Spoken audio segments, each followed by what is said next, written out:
హెల్దీగా టేస్టీగా ప్రెషర్ కుక్కర్లో సింపుల్గా పాలక్ పులావ్ని ఎలా చేసుకోవాలో చూసేద్దామా. దీనికి ఏ కర్రీస్ అవసరం లేదండి. ఈ పులావ్కి రైతాత కూడా కడుపు నిండా లాగిచ్చేయచ్చు, అంత బాగుంటుంది.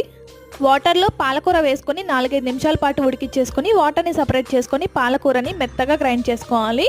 కుక్కర్లో సగం ఆయిల్ సగం నెయ్యి వేసుకొని బిర్యానీ మసాలాస్ కూడా వేసేసుకొని ఆనియన్స్, పచ్చిమిర్చి, క్యారెట్, ఫ్రోజన్ బఠానీ కూడా వేసేసి బాగా వేగిన తర్వాత అల్లం వెల్లుల్లి పేస్ట్ కూడా వేసేసి బాగా వేగిన తర్వాత పుదీనా అలాగే పాలకూర పేస్ట్ 2 స్పూన్స్ పెరుగు కూడా వేసుకొని బాగా కలిపేసి ధనియాల పొడి, కొద్దిగా పసుపు, కొద్దిగా కారం, కొద్దిగా సాల్ట్ కూడా వేసేసి బాగా కలిపేసి 4-5 నిమిషాలు ఉడికిన తర్వాత రైస్ కూడా వేసేసుకొని ప్రెషర్ కుక్కర్లో కాబట్టి 1 గ్లాస్ రైస్కి 1.5 గ్లాస్ వరకు వాటర్ని వేసుకొని పైన కొద్దిగా కొత్తిమీరని కూడా వేసుకొని మూత పెట్టేసి 2 విజిల్స్ వచ్చేంత వరకు మీడియం ఫ్లేమ్లో ఉడికించుకొని ప్రెషర్ మొత్తం పోయిన తర్వాత మూత ఓపెన్ చేస్తే పాలక్ పులావ్ రెడీ. చాలా బాగుంటుంది. నచ్చితే మీరు కూడా చేసేసుకోండి.